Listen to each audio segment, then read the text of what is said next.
Hello, everybody, and welcome to the final 2023 NFL Draft Prospect Breakdown episode. The draft is almost here. We're 72 hours away. Literally, in 72 hours, the Colts will have hopefully a new starting quarterback. Super excited. But today's episode will be focused on tight ends and safeties. Hello and welcome to the show. I am your host, Landon Oliver, here with my co-host, Jack Guiley, ready, to put dot the I's, cross the T's on this series. This has we've been really into it now. What was this 3-4 weeks now? We've been doing this. Yes. We're finally here at the last episode. We've got two more position groups to go here, but it's been fun. It's been a lot of fun. I'm super excited to get into this. But first off, like always, I want to ask how you're doing today. Doing great. Really excited. We're finally at the end of the road here. We've been covering positions for about a month now. This has been really exciting. Kind of been my first podcasting experience, kind of going over, sharing some of the scouting information that I've kind of compiled. So it's just been a great opportunity and excited to, put the last one in the books and get on to Thursday, man. We've been looking forward to this since the season ended. And for a lot of Colts fans, probably longer than that, considering how the season went. So we've been really looking forward to see who this new quarterback is going to be. And even beyond that, I'm really excited to see who they add afterwards, just because we haven't seen them be very active in free agency. And so there's still a lot of holes on this roster. And how are they going to go about fixing them and building around that rookie quarterback? There's still a lot of questions to be answered. So I'm just really excited to watch this, next 3 days when they come up on Thursday, play out and just, see what these Colts do. For sure. Yeah, it's going to be a wild ride. I think there's going to be this is one of the most interesting drafts I can remember really in recent history, just because like even at the top of this draft, I mean, we pretty much think Bryce Young's going to Carolina, but after that, I mean, there's no telling how this is going to end up. I mean, there's just so many different avenues and nobody knows anything, and it's just so crazy. So I'm really intrigued by how this is going to go. I'm excited, of course, to be doing the show with you and ending it on such a high note. And then, I don't know, do you have any more draft content coming out before the draft? Yeah, I might try to put together a little something. Just kind of depends on, honestly, my school schedule. Try to get something out, maybe start working on something tonight or tomorrow. Don't really have anything specifically planned as of now, but sometimes we just throw something together last minute. Might do a little bit of a profile on maybe some guys the Colts could look at, maybe a position group, kind of like we're doing here.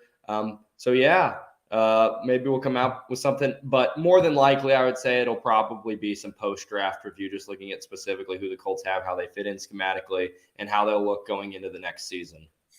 Yeah, absolutely. And if you did not check out my first of my two mock drafts, that dropped last week and got a lot of really good feedback. A lot of people really liked it, even with the quarterback selection I had going first. But my final complete mock draft based on everything I've heard all off season, no holds barred, not holding anything back from anybody anymore, will be released Thursday morning. I'm going to try to get that set up to go out Thursday morning, day of the draft. That way you guys are plugged in and ready to go. Super excited to get that done. I've been working on it now for the last couple days. And then as we get closer, you kind of hear different things it seems just about every day you hear something new. So, I mean, you really just kind of, it's a ball of putty right now. But yeah, we got as far as this show goes, like I said, this is the last of our draft previews that we've done. If you like the content that we've put out, please make sure to like, subscribe, go follow Jack on Twitter. Follow me, of course. I'm sure most of you already are, but if you're not, I would appreciate it. Follow the Blue Stable as well. Mark or Mike, Marcus, all those guys. Show them your support. And we just have a really great team that's really allowed me and you this creative freedom to sit down and do this, and I'm really grateful for what they've allowed us to do with this series. Yeah, they've really just given us the reins on this thing, kind of let us run with it. So hopefully, we didn't take it too far off the chain. But yeah, thanks again, for hosting this thing, Landon, and just making sure we're always on the right track here. Yeah, well, it's always easy, of course, when you get a guy as knowledgeable as you. Makes my life a lot easier as well. So, without further ado, like I said, we are hitting safeties. So we're hitting tight ends and safeties. We're going to start with tight ends first, and I know a lot of people think, hey, maybe the Colts don't need a tight end. They got a pretty solid room already there. But this tight end class, and we heard Chris Ballard say it in his presser the other day, it is one of the most talented tight end class from top to bottom that we've seen in years. And it would not surprise me with the talent that's just in this class at this position if the Colts took a shot on somebody. Yeah, this tight end class, like we kind of said, the Colts tight end room right now is pretty complete. You look at it from top to bottom. There's four guys that look like they are shoe-ins basically to make the roster. Even Andrew Ogletree coming back from injury, so you know where he kind of fits in. But this tight end class is just fun to talk about in general. So no matter if the Colts take one or not, you might want to just figure this out because guys like Darnell Washington don't come into the league every year. 6'7", 265. So, it's fun to talk about him, and it'll be fun to follow some of these guys' career. Guys like, Zach Kuntz, who we're also going to get into, who, is the most athletic tight end we've ever seen testing at the combine, but, has a lot of things to work on just to be even a functional tight end. So how will he pan out? Will he be stashed on a practice squad somewhere? Just following the careers of some of these guys, it's going to be incredibly interesting, even if they don't end up as Indianapolis Colts. Absolutely. And like I said, it's just such a good class. And the first guy you mentioned, of course, is the first guy I want to get into because it's so fun to watch him. It's crazy to think that a guy with that talent and that size and athleticism that he has was basically the tight end two on his own team. And that's just because Brock Bowers is just a god tier level prospect at tight end. I mean, you're probably looking at, to me, I would pick him in the top 5 of the draft. Mm-hmm. He's that good. And you generally don't ever see that. We saw it with Kyle Pitts, and he was the first one to ever do it a couple of years ago. And now we might have another guy in that same mold going top 5 next year. But because of Brock Bowers, Darnell Washington was kind of relegated to tight end number 2 in his own raw or on his own team. And any other school, he's probably a star level tight end, caliber player. Yeah, I couldn't agree more. Darnell Washington, obviously, the thing you see when you start with him is just his size. When he's standing, next to offensive linemen and towering over them, you kind of get a real sense of how big this guy is. And then he's not only just big, he's also very athletic. Moving. He's going to take like 3 or 4 guys to bring him down. DBs are quivering in their cleats when they see this guy running at him. Um, you know, he's a matchup nightmare. There's plays all over film, specifically when I saw against Georgia Tech, where the DB's literally draped all over him. I mean, this is not going to be a guy that's going to be able to run away from you or be real shifty and, create a ton of separation in his routes. But you just throw the ball up to him. And I mean, this man just goes and gets it, even if the DB's draped on him, because they don't have a chance. I mean, when you're 6'7", this man could literally be playing, power forward, small forward in the NBA. I know we talk about that a little bit. But yeah, one place I just really love to see this guy go, just right off the bat, Cincinnati Bengals could really use a guy like this.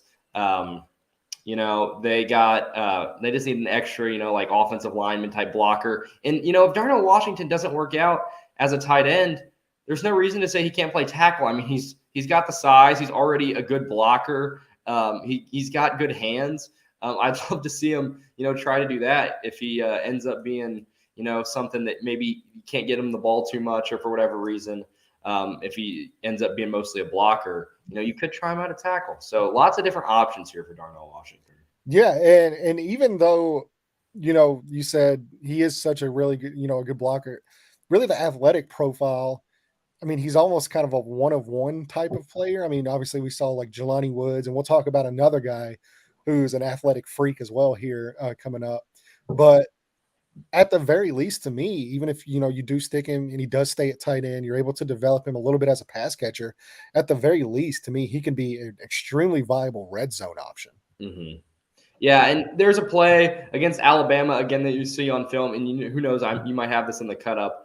He's actually on Henry To'oTo'o, and they just Stetson Bennett just throws him like a little pop pass in the end zone, and the Henry just has no chance to go up and break up that pass because Darnell Washington's just too big. And yeah, again, at the bare minimum, you just throw it up to him from the 10 or 20 yard line and just say, hey, we're going to give you 3 chances to go up and catch a pass over a guy that you're 6 inches taller than. You should be able to do that at least once, and there's 6 guaranteed points right there.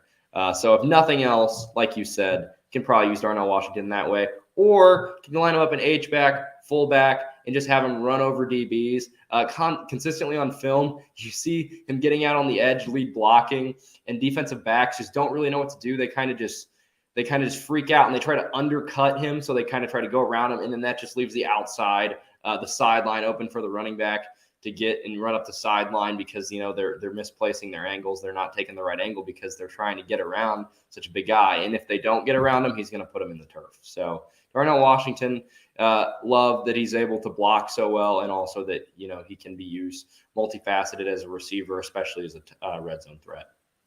Yeah, absolutely. So let's get in here to a few plays. I'm going to pull up here with Darnell Washington. And, let me get this set up here. But while I'm getting this all set up, is there kind of a round? Because we've heard, maybe possibly some round one chatter. Do you think he actually goes in round one, or do you think he's firmly entrenched in that day two type of range? I think somebody takes him in round one. I don't think you look this type of elite athlete. Really, when it gets down to round one and you don't have round one grades on guys anymore, so you're thinking those late 20 picks, you're just looking for special, unique players that don't really come out every year. So, what is a talent that I can get that won't come out next year, the year after that? Because even if that player doesn't turn out to be exactly what you thought it would be, you're still taking a shot on someone that not everybody else has, and that you can kind of use in their own unique role. And I think Darnell Washington fits that bill exactly. So you're looking for somebody that's just a special talent, and Darnell Washington definitely is that. So I would say, somebody in the late 20s, maybe early 30s, a team that, is going to have an embarrassment of riches if they were to select him.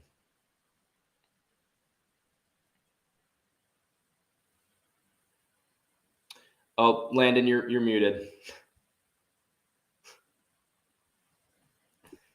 There we go. All right. So while we're getting this set up here, um, like I said, I'm going to play a couple plays here, and some of these are going to be from Twitter as well. So not some of them will be game film that I pulled, and then some of these will be also just some cool little Twitter clips that I found as well.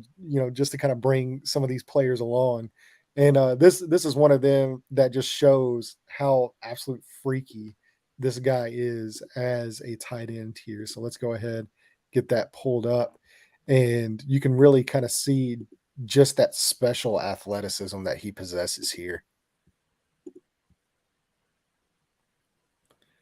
So you see they go in motion here. He's number 0 there at the top, and Yeah.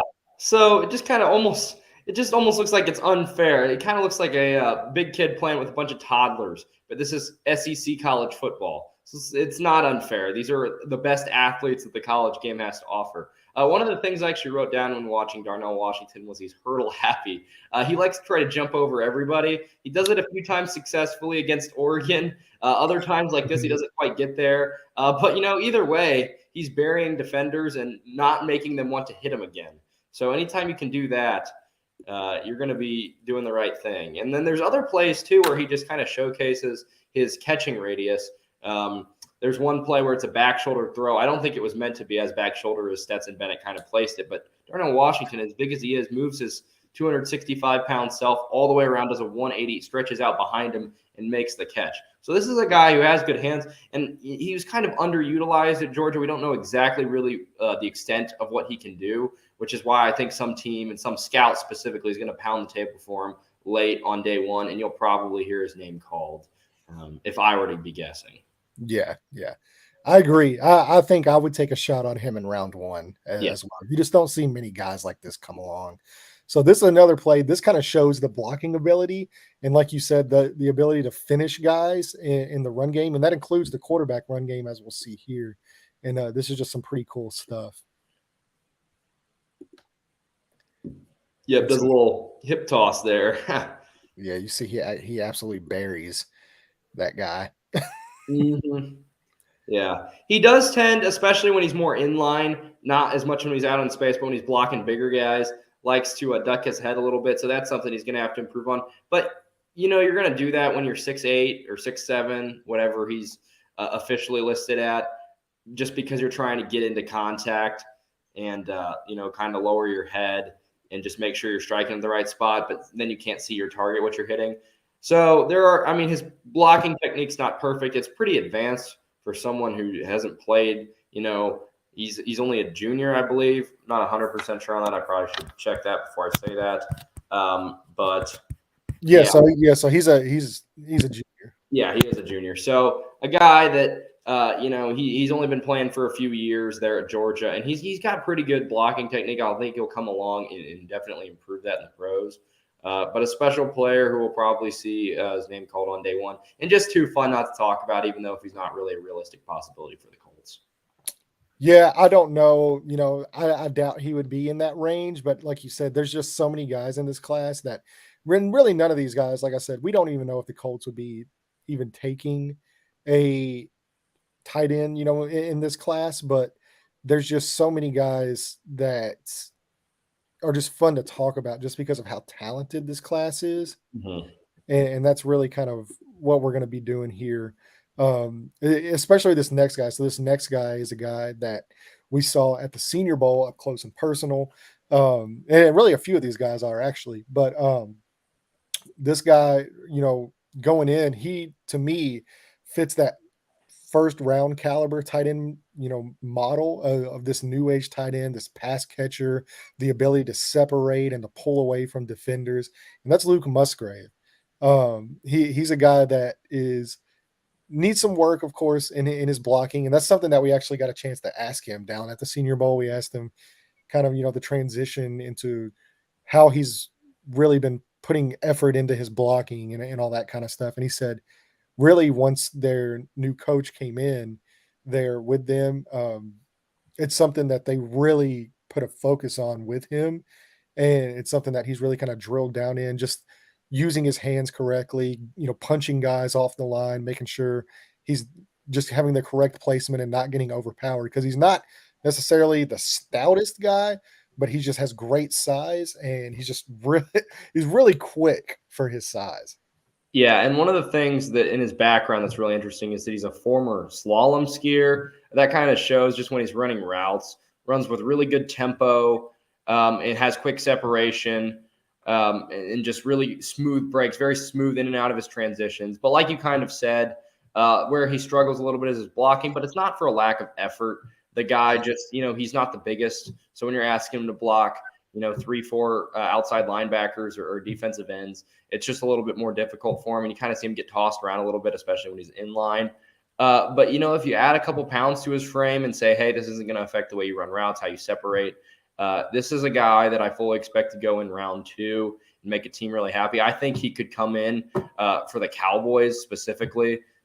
If they waited till round 2 and took him and be a guy that, racks up like 600 yards next year. I mean, this guy is ready to produce day one, and would make a team that needs that tight end one-ish role and fill that, and he'll do that right off the bat. Yeah, and on my board, I actually have him as a top 35 player on my Mhm. board. So to me, he's firmly entrenched. I think you could see him go late first, very early second round at the latest. And really, there's a lot of teams kind of that need that tight end role, and especially like with the way this league's changing with these pass catchers and these guys that are getting out, running the seam routes, running these deep crossers there at the tight end position. He's a guy that can really come in day one and make an impact playing that type of role. Yeah, I couldn't agree more. Kind of in the same mold as Dalton Kincaid over there at Utah. Not a guy we're Mhm. going to touch on today just because he's firmly entrenched in that round 1 conversation. But Luke Musgrave's kind of on that. Could he maybe go round 1? I prefer to say that I think Darnell Washington will probably be that guy. But if they're looking for a little bit something different, some guy that has that production, that pass receiving ability. He's shown he can do it in college. He's really good at separating, especially from linebackers. He's still a matchup problem because he is 6'6". Luke Musgrave is going to be able to give that to you, like I said, from day one. Yeah, so now let's get in here to Luke Musgrave, and we can really kind of see from this play. He will be lined up at the bottom there, at the tight end, and you're really going to see just the explosion that he possesses. Just the ability, like look at how fast he just gets downfield. Yeah, I mean, he's moving like a receiver right there. Kind of runs that stick and nod route from the tight end position. Doesn't even really need to sell it because that zone coverage, he's kind of running in the coverage there, but that's just how the route's designed. But yeah, I mean, just he's moving. He moves very well. Kind of moves like a big receiver. And yeah, just great work there. Yeah, for sure. And then there's another, you just see how he attacks deep down the field, and then the run after the catch, his ability just to kind of pull away from guys. And I think that's really what you're going to be seeing from him on Sundays in the NFL. The awareness again on that second play to plant and let that defender run by towards the sideline and then get back upfield, cut back inside. The guy knows how to get yak. So Yeah, and we'll kind of pull that up just so you guys can see the example here. You can really see. that defender overruns the route a little bit, but still Musgrave's elusive enough to put his foot in the ground, get back upfield. Just another athletic guy, kind of in the mold of guys we've seen come out over the past couple of years, this new kind of age of tight end. Yeah, where they're basically just, big wide receivers. That's Mm-hmm. what we're looking for. That's how some teams are using them. They don't even ask them to block. That's why you want guys like Darnell Washington and Luke Musgrave. If you could team those two up, you'd have it all. Yeah, so now let's get into a guy that is going to go a little bit further down the road, maybe late second, possibly to me. I think he's more of a third round guy, pretty interested in that third round. And that is Sam Laporta out of Iowa. Just an absolute another guy that can be really strong in those pass catching roles there. And you see a lot of athleticism. He's not necessarily the biggest guy. Like, he's not going to be like the 6'5", 6'7" type guys. He's a little bit more like the Kylan Granson kind of size, 6'3", 245, that type of stuff. But, you know, he's another guy that, like I said, he just has really good quickness to him, body rhythm, and he can be, for a team that already has that blocking tight end that plays in the run game, that he can come in and really kind of solidify that room for them as a pass catcher just off the jump. Yeah, and it definitely doesn't hurt him that he's from Iowa, which is kind of like tight Tight end. end university. Yeah. Notre Dame fans would beg to differ probably a little bit on that, but it's definitely up in the air right now with George Kittle dominating the league. Sam Laporta not probably going to be that type of level of player, although we didn't think Kittle would either. He was kind of underutilized at Iowa, but Sam Laporta, kind of a tweener. We don't really know what he's going to be. Like you said, he's more of the Kylan Granson body type. 6'3", 245, I believe he was listed at. But when I say tweener, I mean, we don't know, is he going to play more inline because he can do that, or is he going to be kind of that move tight end that you move all around the field, move him up and slot, try to create slot and try to create matchup problems? I don't really think he's great at either of them, which is kind of why he's stuck and going to go in round 3, but he's pretty good at both of them. So he doesn't really have that calling card, that ace up his sleeve, as some would say, that's going to be like, this is how he's going to win. This is how he's going to make his money in the NFL. It's not going to be, he's not the greatest athlete. He's a good athlete.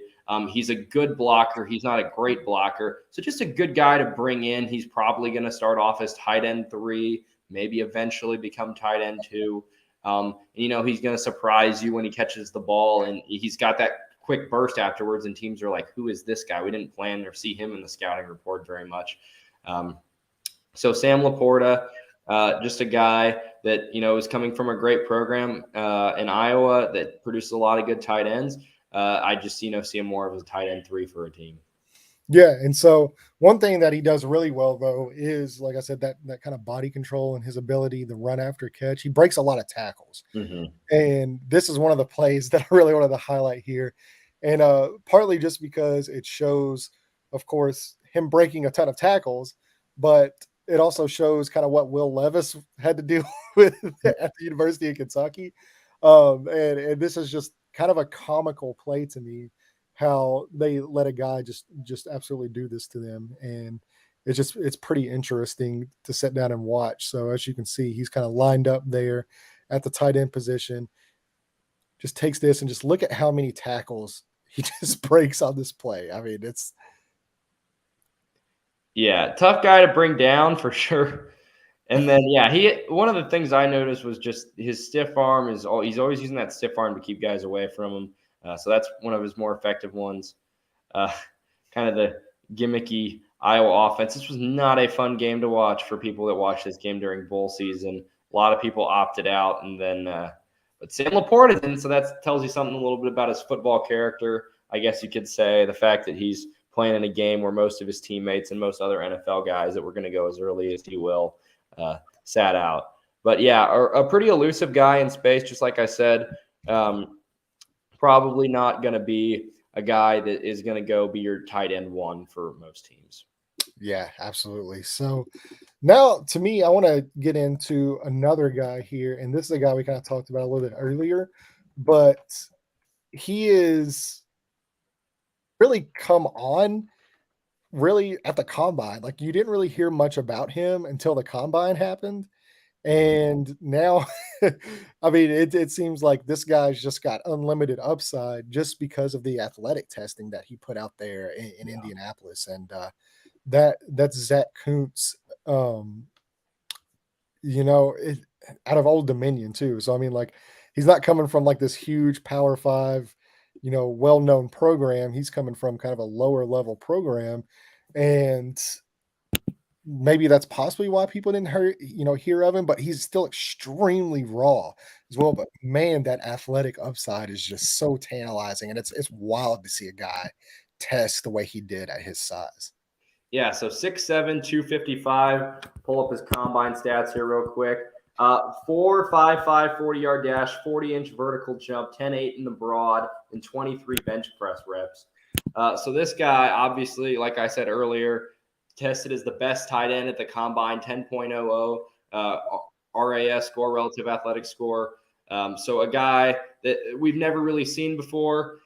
He's like if Darnell Washington hadn't played football for 2 years at Georgia, I would say, and had gone, yeah. So he's very raw. I have first bullet point, developmental guy. Right.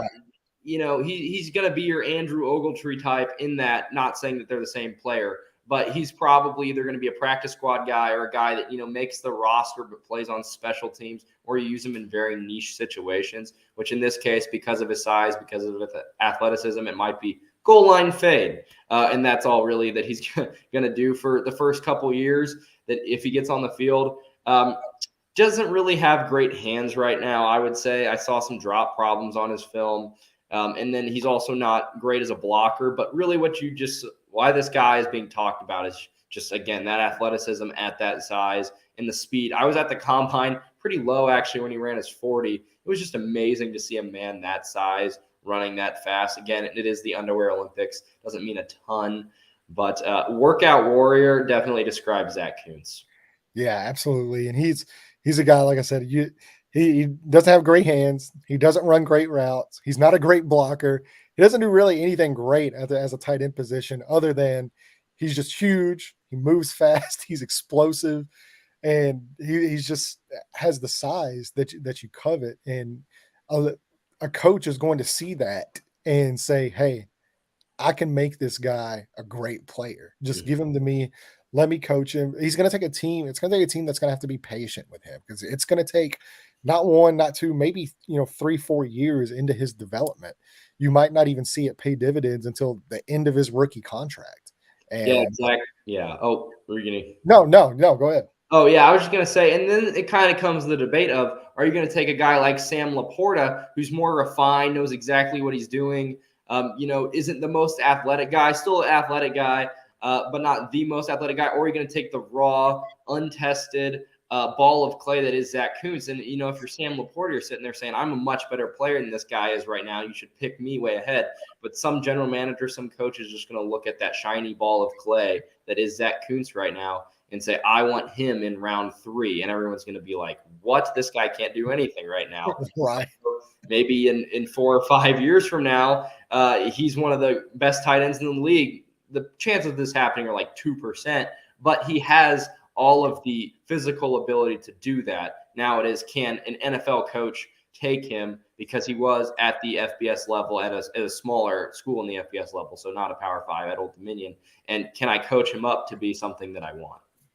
Yeah, absolutely. So now let's get in and kind of showcase a play that really what you're looking for. So you can see him lined up there in the slot at tight end. You can see just how big he is just right off the tape. I mean, just he just towers over everybody else on that Old Dominion team and on the defense as well.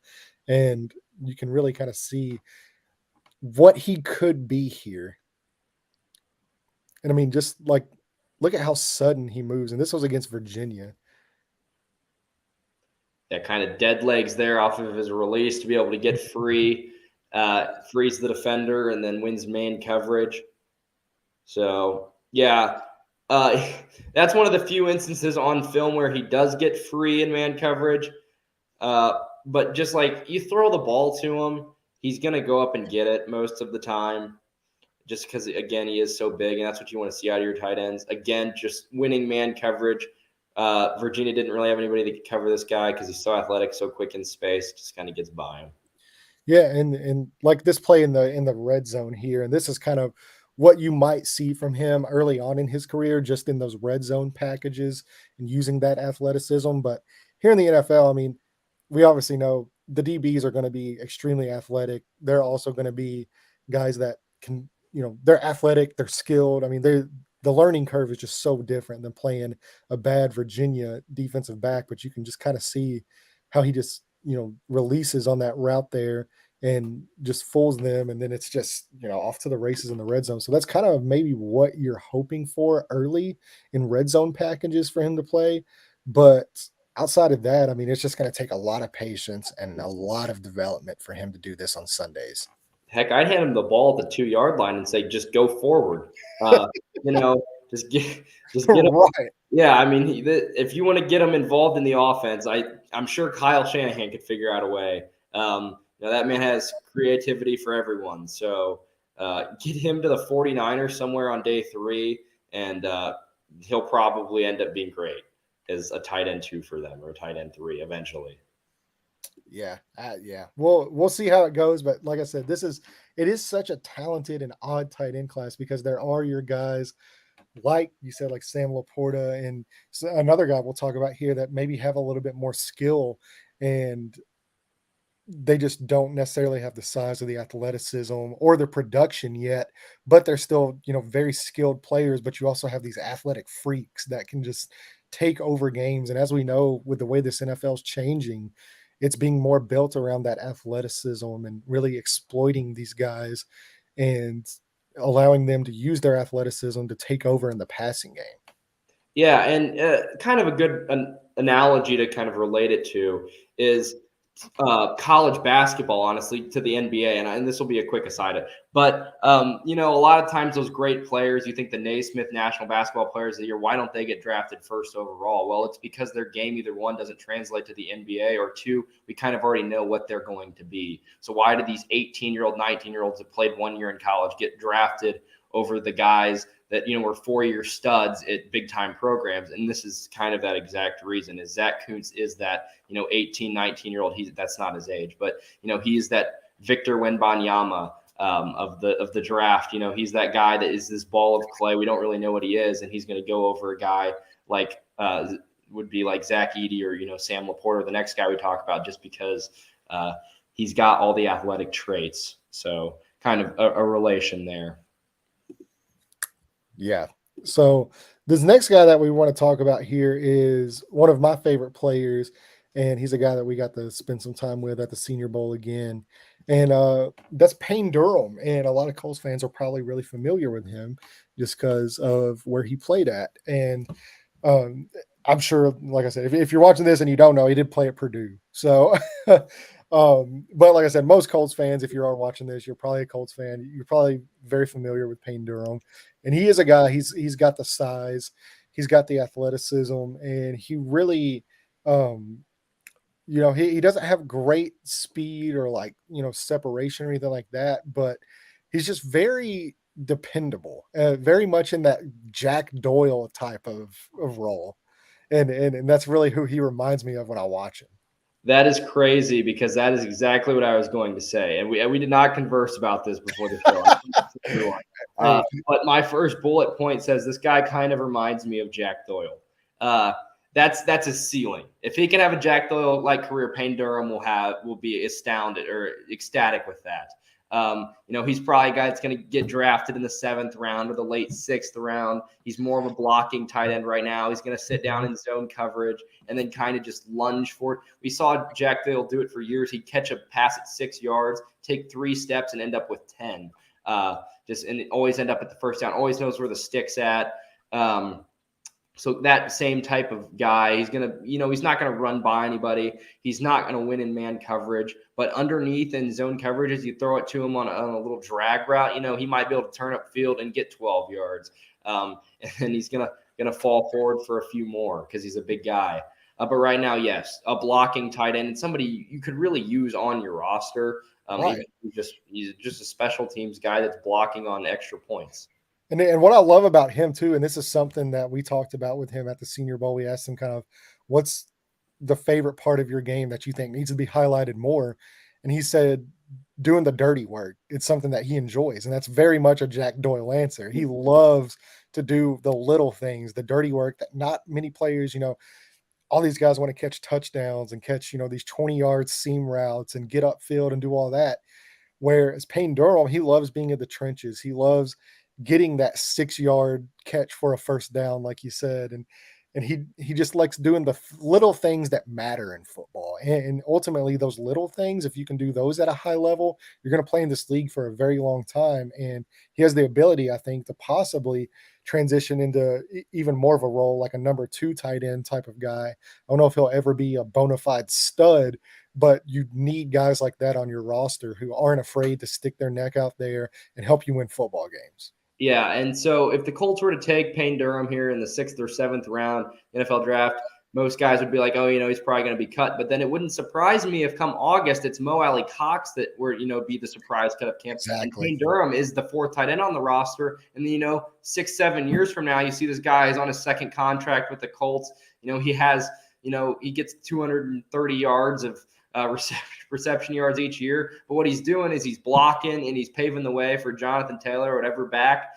to, run all over the place just because, he's doing the dirty work a lot like Jack Doyle. And he carves out a great role in the league. I'm sure, Jack Doyle, undrafted free agent out of Western Kentucky, that's kind of exactly what Payne Durham should probably model his game after and how he should try to establish himself in the league. Yeah, and so this is a play that just kind of showcases that dirty work here. And so this is actually the receiver highlighted is Charlie Jones from Purdue. And what I really want to focus on here is Payne Durham and the block that he has. So you can see him go in motion here on this play. And just the block that he springs and it really allows Charlie Jones to get upfield. So you can really kind of see just the little things that he does that impact games and help you. This translates to winning football, and you can kind of see that here. Just getting in the way, sealing those guys off, allowing your playmakers that that are probably going to be better playmakers to win football games. Mm-hmm. Yeah, exactly, and that's something that doesn't get accounted for in the stat sheet. Just throwing out all the cliches right now, but it really is important to win football games. And if you can get a guy in the 6th or 7th round that does those things, that is an immediate green check mark hit. Yes, yes, yes. You want that all day. If you can get 70% of Jack Doyle out of Payne Durham, that is a humongous success. Exactly, he's a guy that could be starting for quite a long time. So we talked about 5 different guys here. The Darnell Washingtons, the Payne Durhams, Zach Kuntz, Sam Laporta, and Luke Musgrave. So now going into where the Colts could possibly target a tight end, if they even should target a tight end, what would be the guy that you would likely target if you could? And I mean, I'm not gonna fault you for saying Darnell Washington if he's there in the 2nd round at 35. Because a combination of him and Jelani Woods could absolutely break the NFL. But as far as like how you would kind of approach this, what would be your view on it? Yeah, well, if the Colts are taking Darnell Washington at 35, I want them to try him out at left tackle before anything. That would be my first consideration there. Half kidding, honestly. But no, I really do think that if they do take a tight end in this class, it'll probably be late day 3. They'll probably bring in a few UDFAs. So in this case, I'd probably say a guy like Payne Durham or Payne Durham himself. I would be fine with that. And then just see if the guy develops into something more than you thought. We again, Jack Doyle, UDFA. Some of these tight ends that make their way in the league, they kind of go under the radar. And somebody the Colts bring in, they could be something special. So I don't think this is a need that needs to be addressed highly in the draft, but bringing a guy in and just letting him work, seeing what he can do, even if this tight end group seems like it's set. I'd still like to see them bring in a guy.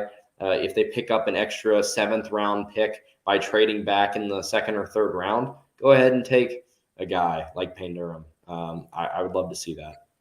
Yeah, and so in my last mock draft, in the first mock draft I did there that came out last week, I actually had the Colts selecting Payne Durham, and really just kind of showcasing what he can do and how he can bring. Because I don't know if Mo Alley Cox makes this roster, honestly. You can save a pretty good chunk of change by cutting him. And if they get into camp and, say they select a guy like Payne Durham, like you said, or maybe they even go a little bit higher up in the draft, maybe they take a Luke Musgrave in the 2nd round or something like that.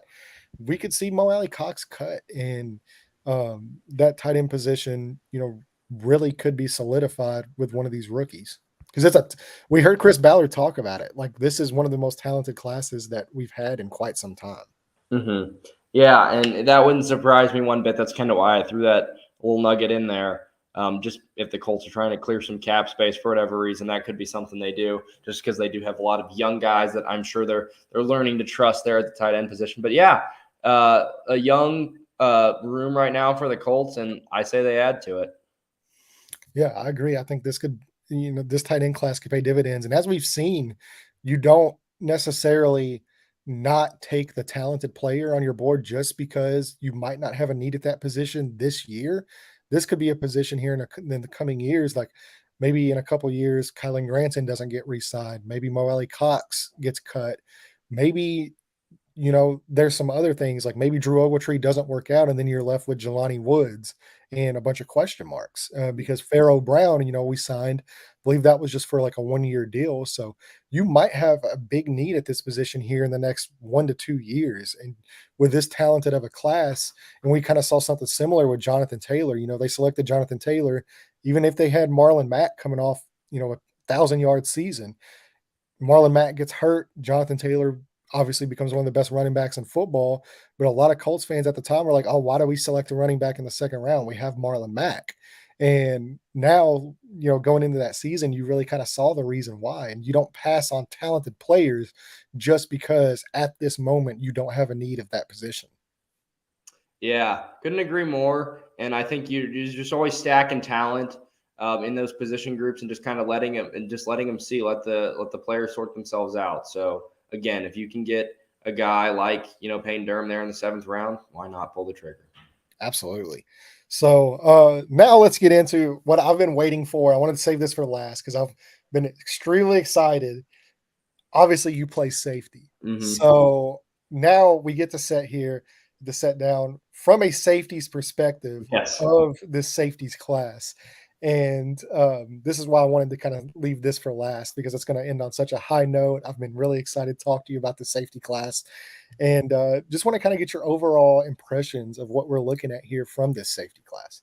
Yeah, so obviously at the top you've got guys like Brian Branch, who can we classify him as a safety? Is he more of a nickel corner? We'll see. I think it could be used as a Swiss Army knife. And personally, as a safety, that's kind of the fun thing to do. You want to be able to play in the box. You want to be able to play center field. You want to be able to do it all. And when you can bring that versatility to the position, you're going to be a lot higher up on teams' draft boards just because, if you can do more than one thing, it can be used in more than one situation. And then you can kind of fill those 2 roles up on that team.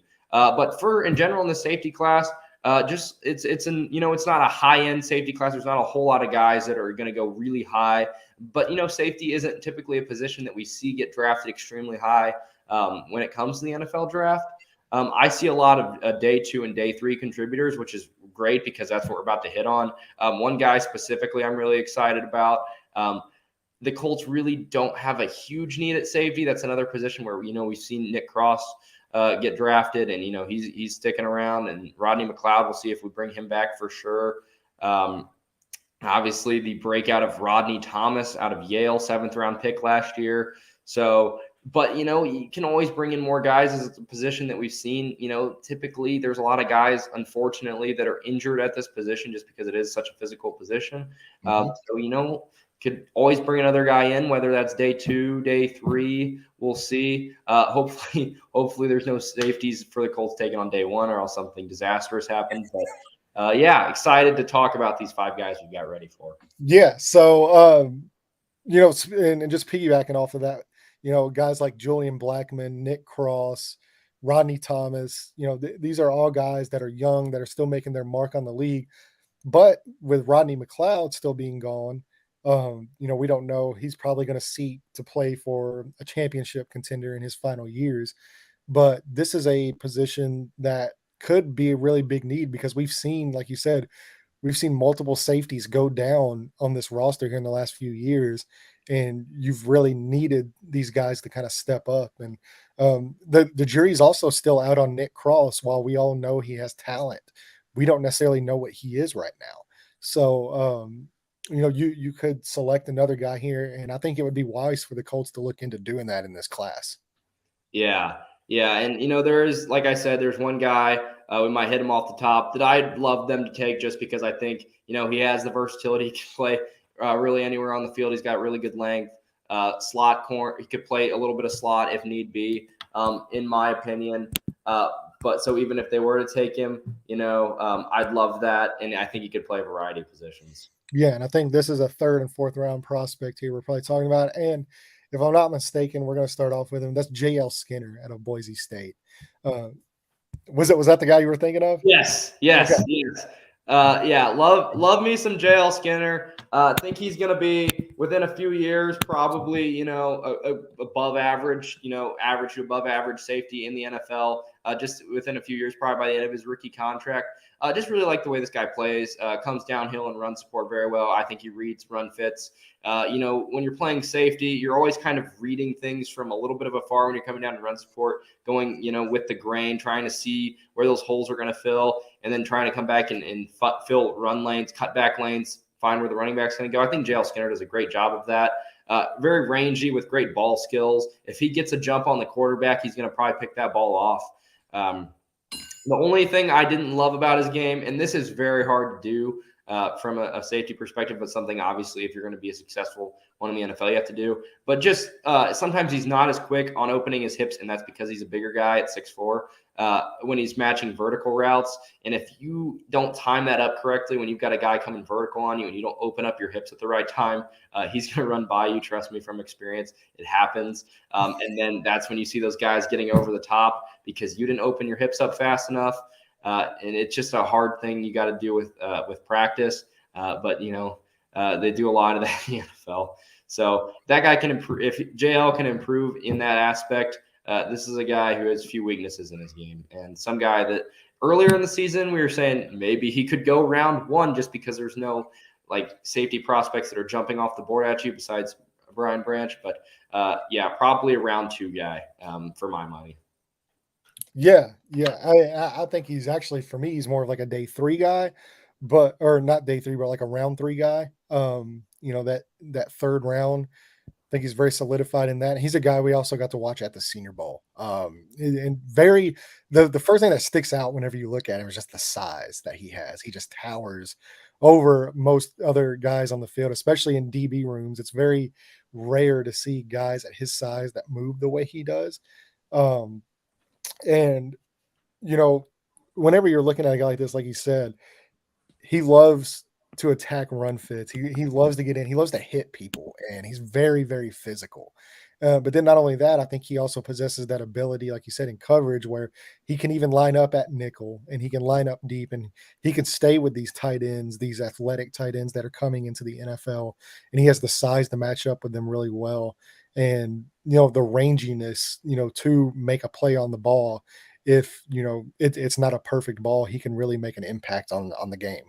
Yeah, he's kind of that tight end eraser that's almost going to become a full-fledged position in the NFL as we get guys like Darnell Washington, Zach Kuntz that are 6'7", 6'8". If you're throwing a jump ball to a large guy like that in the end zone, and I want a guy to try to erase that, I'm going to call on JL Skinner just because he is 6'4".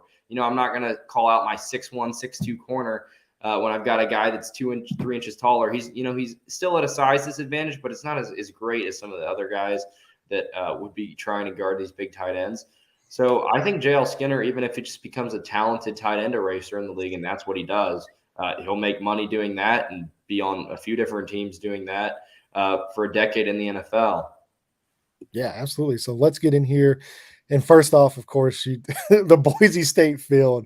I don't know. Do you enjoy the blue turf, or is it like me? Like to me, it's Watching on TV, it's great, but when you try to get and watch from an aerial view, which is what I'm sure you're alluding to here, you can't really tell where guys are. It's kind of hard to see who's who.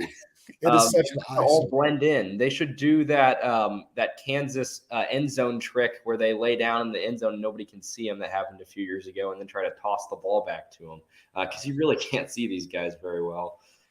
No, it's tough to watch. I've never been a big fan of the blue field.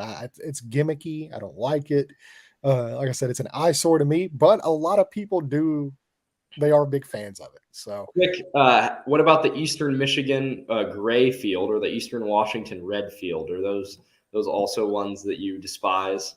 not as bad, honestly. It's they're less of an eye. Like the blue is just so like obnoxious. Yeah, Like I I think think yeah, the Eastern Michigan gray one is really weird to me. I'll say that. yeah. Yeah, it's just like you said, these guys all blend in and it's tough to watch. But if you do want to follow along here, he is the big guy at safety lined up at the bottom of your field. Generally, you can tell which one is JL Skinner just because he is so much taller. He just looks really tall out on the field, and you're probably going to have the right guy.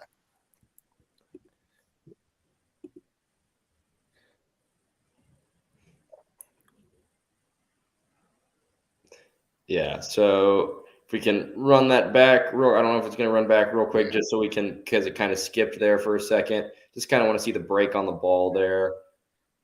Yeah, so he immediately reads out route and boom, he's off. Like one step, we're going right. When he reads out route, he sees the quarterback's eyes flip to it. And that's something that you got to be able to do at the NFL level as a safety, breaking on those short throws just so you can minimize yak.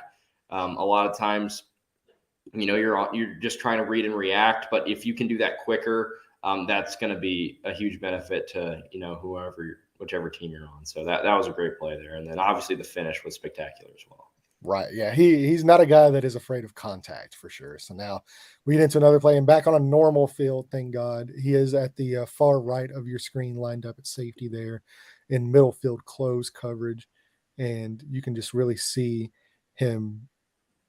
Ah, almost had it there.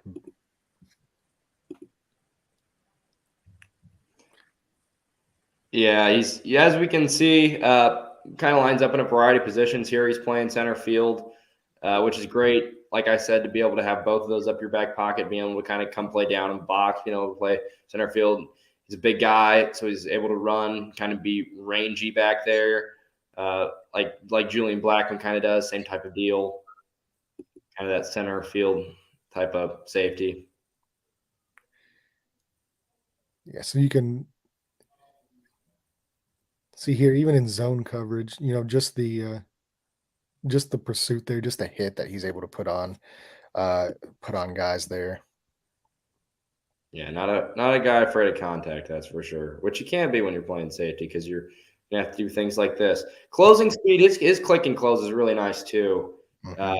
just his balls thrown to receiver, his ability to eat up ground in between is very special, and that's something I really appreciate about him as a prospect.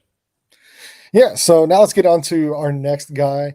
And this is a very interesting player too, coming from Florida State, and that is Jamie Robinson. He's not quite as big. He's a little bit of an undersized type, only 5'11, about 190, 200 pounds. So he's not very big and length, has the length to really combat that. But I think he's just got, for him, it's just really good instincts that he plays with. He's just always seems to be around the ball, and just his ability to like just kind of react and read plays, I think is just very. I wouldn't say elite, but it's like top tier for a guy. And whenever you're playing at that size, that's almost like a must. Like you're gonna have to have that instinctual ability. Yeah, I couldn't agree more. Yeah, like you said, lots of interceptions on his tape. I also really enjoyed the way he fit the run. Thought he did a really great job with Mhm. that. And then, yeah, he's also like at the Senior Bowl, just built really well, which you have to be when you're playing at that size, just so you can, take guys on. And again, when his calling card's kind of that fitting the run and just doing a great job coming downhill, being a hard hitter. Yeah. Yeah, and so we'll kind of look at one of the plays here, and as far as like you were saying, like in the run game and the ability to hit guys, I think this one really just showcases how he is as far as like his instincts in the run game, his ability to read and react and to attack, and really go after the ball carrier here. So you kind of see his number 10 there on the left side of your screen. He's able to get off that tackle there and go make a play in the backfield. Yeah. Yeah. And this is another guy that I think could play, nickel or safety. Just kind of has that versatility there as well. Love when he's coming downhill, like I said. And he's more feisty than athletic. Didn't test great at the combine. Um, but, I think he does really great job making up for that by anticipating where quarterbacks are going to go with the ball. And then when he breaks on the ball, he's almost breaking on it at the same time the quarterback's throwing the ball, which is elite anticipation from the safety there. Yeah. So what kind of, where do you see him going as far as like what round and all that stuff? Do you think he's There's more a of a wide range of rounds. I'd say probably between round 3 and round 5 is where I would have him. Anywhere in there. He might fall a little bit towards the back end of that spectrum just because he didn't test elite. But I think teams are going to like that dog in him and say, hey, immediately, day one special teams player, which is what a lot of these guys are going to be like. I feel like I've said that probably, 20 times when we were on this show. But it's true. I mean, when we're talking about when we know what the Colts are going to do with their first pick in the first round, and we get down with what they're going to do on day 3, a lot of times that's what they're looking for. So that's why we're highlighting some of these players is, they're going to make their immediate impact on special team. You're going to hear the Colts announcers say their names a lot on kickoff and kickoff return and punt return. And then maybe eventually they'll be the ones making interceptions or scoring touchdowns or whatever. But for the first couple of years, that's primarily where you're going to see them. Yeah, and hashtag special teams matter. They are a big part of the game, and the Colts went out. They got a pretty damn good special teams coach, to replace Bubba Ventrone. So you want to make his life as easy as possible. And a lot of these guys, I think they just have the mental makeup and the toughness to really excel in those roles. Yeah, I couldn't agree more. And that's why I think a lot of times you see those kind of hybrid players, or you're not going to take a whole lot of guys that you don't think have any special teams value at all on day 3. That's especially like if they were 4-phase special teams players, those guys might rise up the board a little bit on day 3, even if teams don't see them as a guy that'll ever play on defense or on offense in their primary positions.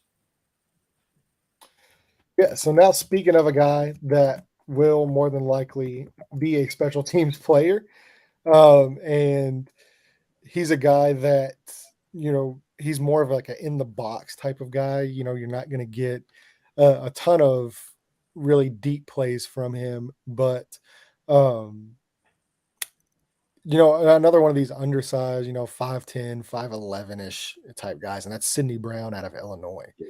Um, so can you kind of explain, like, whenever you watch him, kind of what you see? Yeah, sure. So another guy, really like the way he's built really well. Another Senior Bowl guy built, when we saw him there, just kind of like, whoa, this guy's kind of built like a brick house. Another guy, I've said this with all 3 of them so far, but I mean, you see it in their game. They fit the run really well, which is something you have to do as a safety. You're the last line of defense. And then he did have a lot of interceptions. If I believe it was like 6 in 2022. And then he's just a really physical player, and he has to, again, because he's smaller. And that's how he's going to make a living in the NFL. He's going to be disrupting larger players, getting under their pads, and being quicker, and kind of living in that slot disruptor role.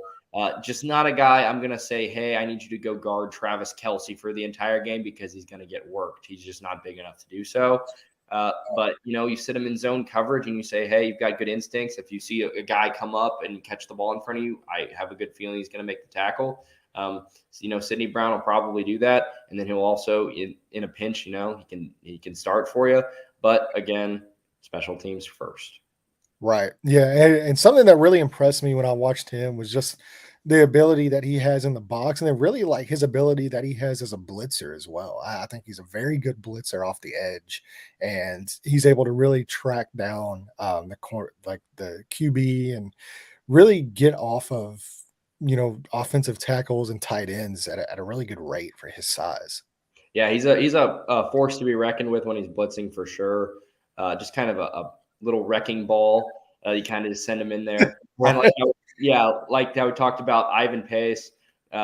He's not as big as Ivan Pace weight wise, but I guess height wise, roughly the same. But yeah, you just send him in there, and he's going to go guns ablaze. Kind of like how Kenny Moore used to get sent on slot blitzes, and it was so effective because nobody expected it. You could do the same thing with Sidney Brown. So love to see that at the next level. Yeah, absolutely. So let's get in here to Sidney Brown here from Illinois, and we'll kind of showcase, we'll kind of highlight him. And this is one of those plays you can really see. I mean, that's just really good coverage there. Yeah, and he's winning not necessarily because he's the best athlete there, but he broke the receiver up at his break, kind of just dysfunctional route the whole time.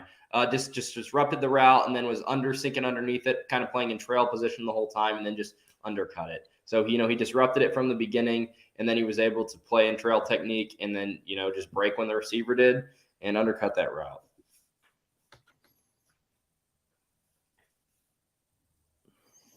Yeah, and this is another one, just being able to, like you said, just kind of trailing and then just being able to undercut that. And that is a absolutely terrible route by that tight end, by the way. Yeah, Like you just you, yeah, you just running a just drag route. I don't know why it's Northwestern, so I mean we can't say we're surprised by it, but throwing a drag route to a tight end 6 seconds after or whatever it was, 6 seconds after the play starts while he's covered by a safety, and then throwing it behind him is just always going to be a disaster. And as we can see here, it ends up in a pick six. So not much Sidney Brown. I mean, he just did his job there and happened to walk into an interception. right. Nothing completely special, but it's just great to see. He has good hands, so can definitely do that at the next level as well. But yeah, just he's got good instincts, got good ball skills, and yeah, showcase it there on that play. Yeah, and like you said, very, very active in run defense as well. So that's going to pay dividends for him, especially as a special teamer. Just not being afraid to mix it up there. Yeah.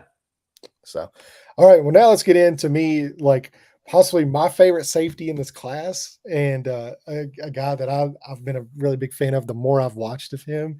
And obviously, he absolutely annihilated the combine, and that's Daniel Scott out of Cal. This guy just put on a show. So he is, 6 foot, 210 pounds, but ran a 4.4, had a vertical of 39 and a half, broad jump of 10.8, 10-yard dash of 1.5, and the three cone is 6.7. So I mean he tested extremely well at this combine, and he's a guy that he just has a lot of really good traits to him. You don't really see a lot of it on tape, uh, but he's another one of these guys with like this really high upside that I think you can get in like that fifth round area and just kind of set and develop. And he has the athleticism to, if you are able to refine that technique a little bit more. And I think he does have very good instincts as far as like coverage instincts. I think he plays really well in coverage, but he's another guy that if you're able to set him, be patient with him, he has the athletic ability to be a really impact player in the future. Yeah, another guy that was a team captain there at Cal, played with a lot of good Senior cornerbacks Bowl. and defensive backs. Yep. Yep. So there he Team goes. captain, Senior Bowl, Yep, Senior Bowl, athletic. team captain, Do we know C what his RAS? We know what his RAS high was. RAS score. These are things Chris Ballard looks for. Daniel Scott probably. What was his? I'm gonna look it up here. What was his Yeah, RAS? probably sixth or seventh round guy. 9.92. There you go. So RAS. out of a thousand safeties, he would be more athletic than 991 of them, roughly. Uh, so yeah, he'd definitely be more athletic than I was. But yeah, 4-team special teams guy. So he knows how to play all of them. That's another thing. Probably, this guy just screams, Colt to me, more so than really any of these other guys, just because of those things that we've gone over. When he was at Cal playing safety, more speaking to his safety game, play a little bit more center field. Not going to be a guy that's going to be in the box a lot. But this is a guy that one of the things that is just sticks out about him is his football character, because he's been around for so long. And that he was willing to be a team captain a few times and play all the special teams, even though he's an older prospect. He's like going to be 25 by the time he's drafted. But yeah, I mean, even if he's never a top flight safety, never a starting safety, is going to make his mark and probably be in the league for a long time, just because of his special teams prowess and the athleticism that he has. Yeah, I agree, and he's another guy. He played really well at the Senior Bowl. Just very smart. Uh, I think his that along with athleticism, I just think he's an extremely bright player. You're not going to see him get fooled very many times, and I don't know if that's part of that Cal education that he has, but um, like I said, he's a guy that I can really see the Colts kind of like picking up on just because he hits so many metrics for them, and you can never have too many guys. And I think he fits, this system really well. That Gus Bradley, that cover three type of stuff that the Colts like to do. So he could be a guy that could come in. Maybe I don't know. Do you think he's really a good special teams player? You think he'd be a special teamer guy? Yeah, just because he has experience doing it at Cal. He'd probably be picked right around where Rodney Thomas was last year if the Colts do pick him up. And then he'd maybe get his chance to go like Rodney did and just really surprise all of us. Yeah, I think he'd be a great special teams player. And they're always looking for more of them. So Yeah, well, that athleticism for sure. It's going to make life a lot easier for his transition in the NFL. So yeah. let's get in here to some tape, and you can really kind of see how he's playing that middle field close, that single high safety stuff, like you were mentioning, and just tell me kind of what you're looking for on this play. So you can see him lined up here on the far left, and just makes a really great read and interception on this play. Yeah, so he's reading quarterback's eyes here, because he's playing cover three. So he's just kind of trying to see where's this guy going to go with the ball. I got to make sure I'm the deeper than the deepest, looking for any deep threats. And the quarterback doesn't really account for him. He thinks he can fit the ball in there because he's got a guy going to the sideline and a slot fade. And the ranginess of Daniel Scott is very apparent because he makes his way all the way over there, running all the way across the field, and picks the ball off. Yeah, and that's really gonna kind of be what you see out of his game a lot, playing that deep coverage, over the top type of stuff, and not really letting guys get deep on him. And I think he has the makeup speed, of course, should he ever need it to just kind of get that, recovery and make a play on the ball. Oh, definitely. Yeah, definitely. His combine speaks to that. Yeah, absolutely. So now let's get in here to a guy that I didn't really watch a ton on, honestly, but once you sent him over to me, that you wanted to talk about him, and that's Jartavius. I think I said that right. Jartavius Martin, Quan Martin. Um, but he's another guy, 5'11, 195, kind of a slight build, not that, big bodied JL Skinner type of dude. But I think he's another guy that just had absolutely fantastic testing numbers at the combine. Got a really great character, football character, really athletic, and he plays very similar to like a few of the guys that we've said. Like, when I was watching him, he is just always looking to do the dirty stuff. He's always around the ball. And it's really quite fun to watch, especially whenever he's attacking the line of scrimmage as a blitzer. He just seems to really pop off the film as a blitzer. I don't know, maybe he needs to be an edge rusher. Yeah, yeah. So one of the things I really like about this guy is just kind of his physical makeup and how, like, I think he plays with really good hips. I think he changes direction extremely well, especially when he's tasked with covering quick guys in the slot. Has plus ball skills, showed that throughout his time there in college, and then just great hips. One of the things scouts love to say is if they have oily hips. I kind of already touched on that, but he's just able to turn really easily, flip his hips, because if you get faked out a lot of times as a safety, if you're going to have to do something called a speed turn, which is basically, if some guy gives you a corner post route and you flip your hips one way, you're going to have to flip your hips back the other way so you don't get beat over the top. This is something this guy's very good at doing. And then the versatility to be able to play both nickel or slot corner and safety, even though he is a little bit of a smaller guy. Just really like the demeanor this guy plays with. And, he's probably going to be a day two guy, I would say. But wouldn't be mad at all if the Colts picked him up and said, hey, learn from Kenny Moore. And then, you can interchange him in between those two things. Yeah, absolutely. So let's get in here. And this really kind of shows to me, like, this is one of my favorite reps. And he just really goes after contact here. And it's pretty fun to watch. So you can kind of see him coming down, and he just absolutely buries this guy. So you see him kind of coming in motion and really just kind of flowing with that offensive line, and he just seeks and destroys. And that's exactly what I was talking about earlier with as a safety. You're looking for that hole, that gap, that running back's going to be. It's almost like doing you're the anti running back. The running back's looking for that hole where he can burst through, and you're trying to close it as quick as possible. And so just kind of thinking like a running back, thinking, where am I going to go so I can go, fill that hole as quickly as possible.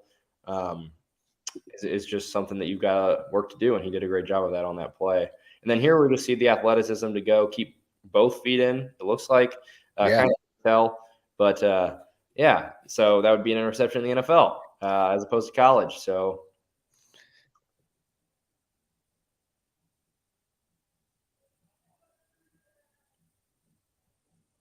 yeah. So just a guy I think he'll probably go round 3, but will be a real solid player in the NFL.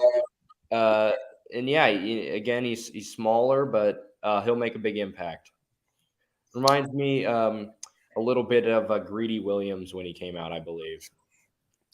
That's an interesting comp. I hadn't really thought about, because generally, like, I don't like comping players very much unless it's just like sticks out to me, like the Jack Doyle thing with Payne. Like, every time I watch it, I was like, man, it's a lot of Jack Doyle. But Yeah. generally, like, I'm not a big comp guy, so Yeah. I don't really look too much into it. But I think that's that's a very interesting one for sure. Yeah, yeah. Just kind of the way he moves he just kind of reminded me of those two when I watched him coming out. So Yeah. All right. So we're through those 5 safeties. We talked about, all 5 of those guys. Obviously, I probably know what you're going to say, but if you had to see the Colts target one of these guys, say, you know, late day 2 going into day 3, where are you kind of putting your money on, where you would want to see them go? yeah, well, obviously my dream would be JL Skinner, but where do I think where do I think they'll go? Probably Daniel Scott. Just like I said, that screams Indianapolis to me. There's been a few players throughout the course of us talking about all of the positions that have been like, this guy screams Chris Ballard, this guy screams Indianapolis Colts to me, and he's just one of them that I could see being a late day 3 pick. Yeah. So I agree, and like I said, especially with him being one of my favorite safeties in this class, I would be ecstatic. Should they end up with Daniel Scott, and I just think he does a lot of really good things in coverage. And like I said, as we know, this game is changing into more of this pass happy. Like, you're going to need guys that can play on the back end there, and the Colts have a really good guy that can do that in Rodney Thomas. But Julian Blackman, of course, is more of like that blitzing, line of the scrimmage type of guy. Nick Cross, I think, might be in a similar fashion. Like we don't know yet with Nick Cross, but Rodney McLeod was really that rangy guy for them last year that kind of played more in the backfield and was able to diagnose and kind of be like the captain of the defense in that secondary. And I think Daniel Scott could step in and kind of give you a little bit.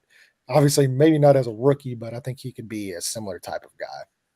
Yeah, I think so. Just kind of that captainship that he had at Cal, bringing that leadership. And when you're playing safety, there's a lot of calls you have to make. You have to get everybody right. You have to be ready to shift coverages and shift responsibilities based off of post or not post snap, but like quick motion, things like that.